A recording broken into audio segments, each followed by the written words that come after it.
ఏదో సాధించాలనే తపన కోరిక ఉన్న పరిస్థితులను బట్టి ఏదో ఒక ఉద్యోగంలో చేరిపోతుంటారు చాలా మంది. కానీ ఆ యువకుడు నచ్చిన రంగంలోనే ఎదగాలని పట్టుదలతో ముందడుగు వేశాడు. ఎంత చదువు చదివింది ఈ పని చేయటానికా అని విమర్శించిన వారికి ఏడాదిలోపే విజయంతో బదులిచ్చాడు. న్యాయశాస్త్రం చేసి ఈసీ పౌల్ట్రీ ఫారం వ్యాపారంలో రాణిస్తున్న ఆ యువకుడి విజయ రహస్యం ఏమిటో మనము తెలుసుకుందాం పదండి.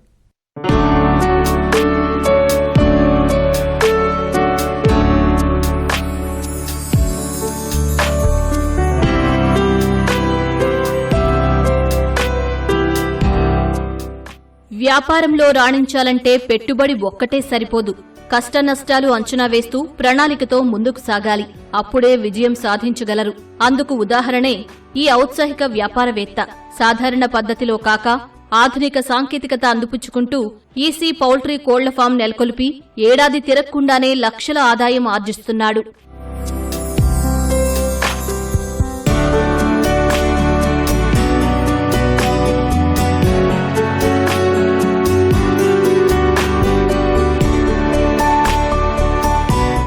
ఈ యువకుడు బండారు దిలీప్ కుమార్ రెడ్డి.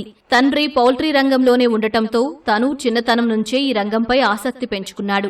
ఎల్ఎల్బీ తర్వాత ఏడాదిన్నర న్యాయవాదిగా ప్రాక్టీస్ చేసిన వ్యాపారవేత్తగా రాణించాలనే కోరిక వెంటాడేది. అదే ఇంట్లో చెప్పి ఒప్పించాడు.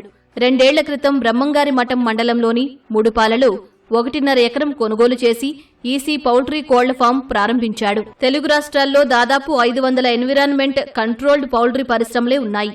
అందువల్లే ఈ రంగంలోకి ప్రవేశించానని అంటున్నాడు దిలీప్ రెడ్డి.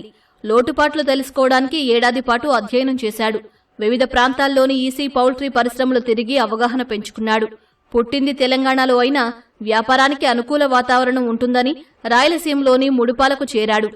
మా ప్రాపర్ వచ్చేసి హైదరాబాద్. అయినా సరే మేము ఇక్కడ బ్రహ్మంగారి మఠంలో మేము మా ఫామ్ని పెట్టాము. ఒకటే రీజన్ ఏంటి అంటే మాకు ఇక్కడ వాటర్ రిసోర్సెస్ చాలా బాగున్నాయి. అండ్ మాకు కావాల్సిన ఏవైతే ఎన్విరాన్మెంట్ ఉందో ఇక్కడ బాగా అనుగుణంగా ఉంది. అందుకే మేము ఇక్కడ స్టార్ట్ చేయాల్సి వచ్చింది. నేను ఎల్ఎల్బీ చేశాను, Keshava memorial law college, Narayanaguda. So around నేను ఒక 1.5 year అలా ప్రాక్టీస్లో చేశాను. ఆ తర్వాత నాకు చిన్నప్పటి నుంచి అయినా ఈ పౌల్ట్రీ ఫీల్డ్ అనేది చాలా ఇంట్రెస్ట్ నాకు. అందుకే నేను ఈ పౌల్ట్రీ ఫీల్డ్ని ఎంచుకోవడం జరిగింది. దానికి తగ్గట్టు మేము గ్రౌండ్ వర్క్ చేసుకున్నాము. ఒక 1 year దీనికి తగ్గ గ్రౌండ్ వర్క్ చేసుకొని దానికి తగ్గ ఇన్వెస్ట్మెంట్ కూడా మేము సమకూర్చుకొని ఇది స్టార్ట్ చేయడం జరిగింది.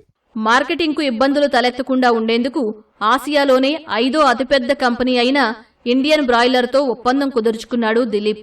బంజరు భూమిని చదును చేసి కోళ్లు పెరిగేందుకు అనుగుణంగా ఆధునిక పద్ధతులతో భారీ షెడ్లు, యంత్ర పరికరాలు అమర్చాడు.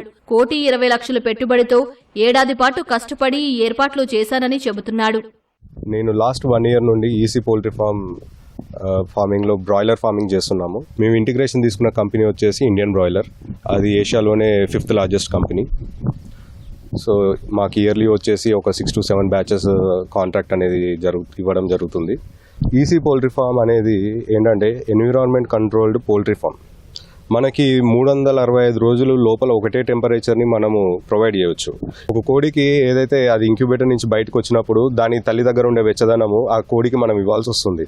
ఆ వెచ్చదనం కోసం మనం బ్రూడింగ్ అనేది పెట్టుకుంటాము. అట్లనే ఒక్కొక్క స్టేజ్లో దానికి ఒక్కొక్క టెంపరేచర్ మనం ఇచ్చుకుంటూ 35 రోజులు దాన్ని పెంచాల్సి వస్తుంది.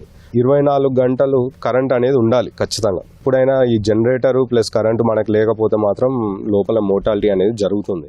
ఈసీ పౌల్ట్రీ కోళ్ల ఫామ్లో కూలీలతో పని లేకుండా ఇద్దరే 22,000 కోళ్లను పర్యవేక్షించవచ్చని అంటున్నాడు దిలీప్ రెడ్డి. వీటికి అవసరమయ్యే దాణా, తాగునీరు, మందులు అన్నీ అత్యాధునిక పద్ధతిలో పైపుల ద్వారా వెళతాయని చెబుతున్నాడు.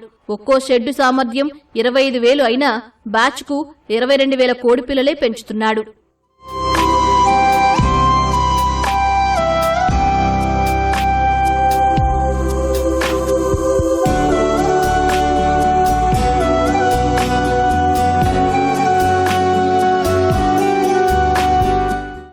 సాధారణ పద్ధతిలో 45 రోజులు పడితే ఈసీ విధానంలో బ్యాచ్కు 36 రోజులే పడుతుంది.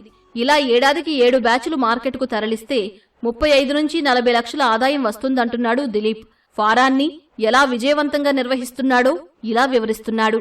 ఇప్పుడు ఏదైతే కంపెనీ మేము కాంట్రాక్ట్ లో ఉన్నామో ఇండియన్ బ్రాయిలర్, వాళ్ళు మాకు రాస్ బ్రీడ్ ఇస్తున్నారు. ప్రతి బ్యాచ్ లో మేము అనుకున్న విజయాన్ని మేము సాధించాం.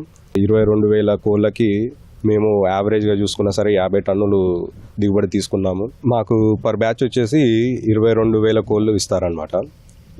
ఈ షెడ్ కెపాసిటీ వచ్చేసి 25,000, కానీ మనం ఒక 3,000 కోళ్ళు తక్కువ తీసుకుంటాము. ఎందుకంటే అది ఒకసారి 2 కేజీలు అయ్యాక దానికి తిరగడానికి స్పేస్ ఉండాలి లోపల, అందుకోసం అని చెప్పి మేము 22,000 తీసుకుంటాము.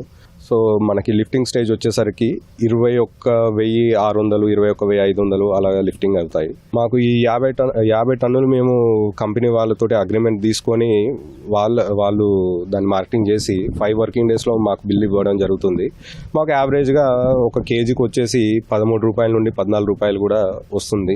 కొన్నిసార్లు ఇంకా మార్కెట్లో ధర ఎక్కువ ఉంటే ఆ ధరకు తగ్గ మాకు పర్సంటేజ్ ఉంటుంది.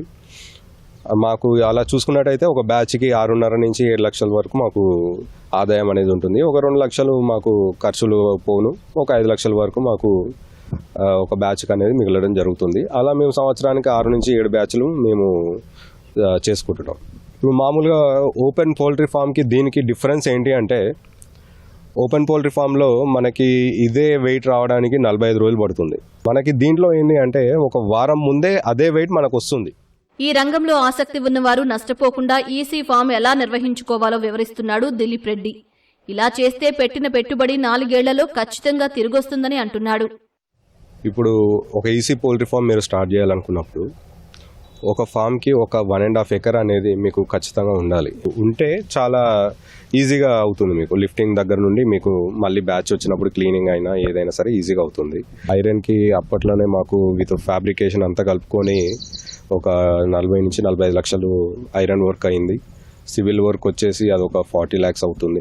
ఎక్విప్మెంట్కి వచ్చేసి ఒక 30 లక్షల దాకా ఎక్విప్మెంట్ అవుతుంది. మళ్ళీ జనరేటర్ ఒక 5 లక్షలు, గోడౌన్ ప్లస్ లేబర్ రూమ్స్ అనుకోండి, ల్యాండ్ లెవెలింగ్ కాస్ట్, ఇవన్నీ ఇంకా మీకు అంతా కలుపుకొని ఒక 1,20 లక్షలు అనేది మీకు ఓవరాల్గా ఇన్వెస్ట్మెంట్ అవుతుంది. సో ఇది అనేది ఇనిషియల్ ఇన్వెస్ట్మెంట్.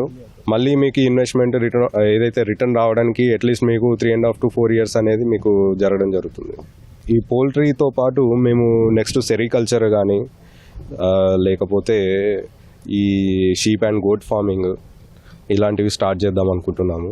ఇప్పుడు ప్రస్తుతానికి పౌల్ట్రీ ఫీల్డ్ అనేసరికి బ్యాంకులు కూడా ముందుకు రావట్లేరు లోన్ ఇవ్వడానికి. కొన్ని బ్యాంక్స్ ఏవైతే గవర్నమెంట్ బ్యాంక్స్ ఉన్నాయో వాళ్ళు ఇస్తున్నారు, కానీ చాలా రిస్ట్రిక్షన్స్ కూడా ఉన్నాయి పౌల్ట్రీ మీద లోన్స్ ఇవ్వడానికి. ఇంకా మన సిబిల్ స్కోర్ని బట్టి వాళ్ళు లోన్స్ ఇవ్వడం జరుగుతుంది. గవర్నమెంట్ ప్రోత్సహించి మాకు లోన్స్ ఇస్తే ఇంకా ఈ పౌల్ట్రీ అనేది ఇంకా బాగా అభివృద్ధి చెందుతుంది. నా ఏజ్ గ్రూప్ వాళ్ళు చాలామంది యువకులు చేయాలని ఆశిస్తున్నారు. కానీ వాళ్ళకి ఏంటి అంటే లోన్స్ రాక కొంతమందికి జీల్ ఉన్నా సరే ఈ లోన్స్ దగ్గర ఆగిపోతున్నారు.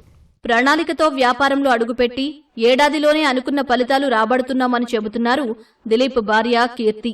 నిరుద్యోగ యువత ఈ రంగంపై దృష్టి సారిస్తే మంచి భవిష్యత్తు ఉంటుందని ఆమె సూచిస్తోంది.